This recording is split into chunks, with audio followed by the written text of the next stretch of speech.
તો અત્યારના ખૂબ જ મોટા સમાચાર વાવમાં મોટો ઉલટફેર અને ભાજપની જીત થઈ ગઈ છે। વાવમાં 1300 કરતા પણ વધારે મત સાથે ભાજપ આગળ છે। ભાજપની જીત છે। અત્યારે વાવ બેઠક પર બાજી આખી પલટાઈ ગઈ છે। જે હારતી દેખાઈ હતી ભાજપ, હવે એ જ ભાજપ જીતી ગઈ છે, કેમ કે ભાજપના સ્વરૂપજી ઠાકોરની જીત થઈ હોવાના સમાચાર મળ્યા। 1300 મતથી સ્વરૂપજી ઠાકોર જીત્યા છે। વાવ પેટા ચૂંટણીમાં આખી બાજી પલટાઈ ગઈ અને છેલ્લા 2 રાઉન્ડે ભાજપને જીત અપાવી દીધી। ભાજપના ઉમેદવાર સ્વરૂપજી ઠાકોર છે તેઓ જીતી ગયા છે। અત્યારે ઉજવણીનો માહોલ પણ જામી ગયો છે, કેમ કે છેલ્લા 2 રાઉન્ડ ભાજપ માટે ખૂબ મહત્વના સાબિત થયા છે। જે રીતે ભાભરમાંથી ઈવીએમમાંથી મતગણતરી થવાનું શરૂ થયું, ત્યાંથી જે રીતે મતો ખુલ્યા, ત્યારબાદ આખી બાજી પલટાઈ અને ભાજપ તરફ આખો જે જીતનો હતો વિશ્વાસ એ તેમનો સાબિત થઈ ગયો, કેમ કે અત્યારે જે રીતે સમાચાર મળ્યા છે વાવની પેટા ચૂંટણીમાં મોટો ઉલટફેર થયો છે। 1300 મત સાથે ભાજપની જીત થઈ છે।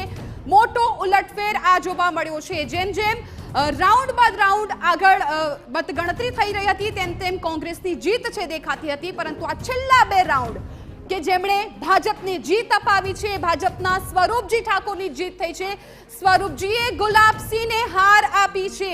હવે વાવમાં ભાજપનું કમળ ખીલશે। સંવાદદાતા મનીષ મિસ્ત્રી અમારી સાથે જોડાઈ ગયા છે। મનીષ, છેલ્લા 2 રાઉન્ડે ભાજપને જીત અપાવી દીધી, સ્વરૂપજી ઠાકોરની જીત થઈ છે, અત્યારે ત્યાં કેવો માહોલ આપ જોઈ રહ્યા છો?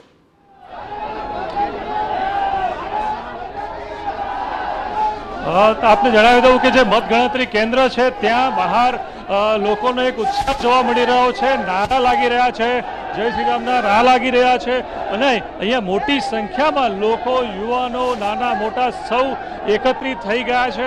અહીંયા એક પ્રકારે જોઈ શકાય છે કે લગભગ 19 રાઉન્ડ સુધી કોંગ્રેસ આગળ હતું, પરંતુ છેલ્લા 4 રાઉન્ડમાં જે ભાજપે એક પ્રકારની લીડ હાંસલ કરી છે, કોંગ્રેસની લીડ કાપી અને ભાજપ છેવટે જીત્યું છે, ત્યારે એક પ્રકારનો અનોખો ઉત્સાહ જોવા મળી રહ્યો છે અને ભાજપમાં ઉત્સાહ પણ જોવા મળી રહ્યો છે। સ્થાનિક લોકો સાથે વાત કરીશું, શું કહેશો? કે સ્વરૂપજી મજા જય ભારત માતા કે, ભારત માતા પ્રકારનો ઉત્સાહ છે, હવે બહુ ઉત્સાહ છે, ભારત માતા કે।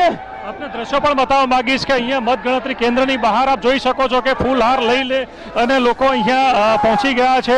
એક પ્રકારે વિજયોત્સવ મનાવી રહ્યા છે, જય શ્રી રામના નારા લગાવી રહ્યા છે। અહીંયા લોકોમાં એક પ્રકારનું જોવા મળ્યું, કારણ કે છે એક પરિણામ બદલાયું છે કે જે 10,000 ને 14,000 સુધીની લીડ જોવા મળતી હતી, એ લીડ અચાનક ઘટીને સીધી જ ડાઉન થઈ ગઈ છે કોંગ્રેસની અને સીધી ભાજપને હવે લીડ કે એ પણ છેલ્લા રાઉન્ડમાં સ્થાનિક જે લોકો છે એ પણ એક ઉત્સાહનો આપ જોઈ શકો છો કે અહીંયા લોકો ખૂબ નારા લગાવ્યા આપ્યો છે। અમે એને સ્વીકારીએ છીએ જનાદેશને।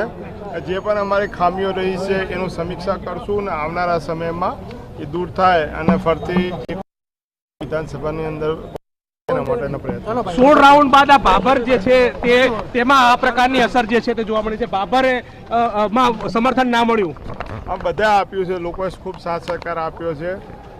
વિપક્ષમાં હતા, તંત્ર એમની જોડે હતું, છતાં 1,000-1,500 જેટલા નજીવા વોટનું જ માર્જિન રહ્યું છે, એટલે એમાં ભાભરે સાથ આપ્યો, વાવ સોઈગામે ઘણો સાથ આપ્યો છે। બધાનો આભાર માનું છું, આપના માધ્યમથી વાવ સોઈગામ ભાભરની જનતાનો આભાર માનું છું। ક્યાં એવી ચૂક રહી ગઈ કે જે પરિણામો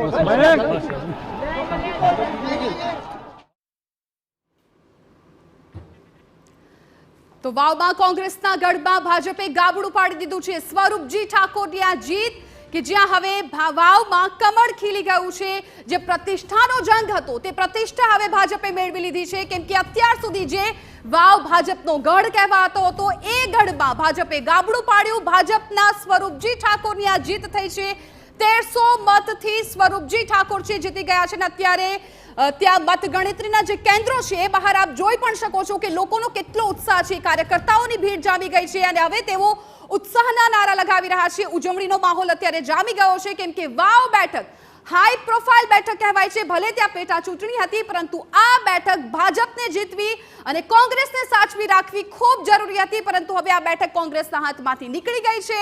ત્યાં તેઓનો મોટો જે પડકાર હતો એ પડકારને તેઓ પાર નથી કરી શક્યા અને આખરે હવે કોંગ્રેસના ગઢમાં ભાજપે ગાબડું પાડી દીધું।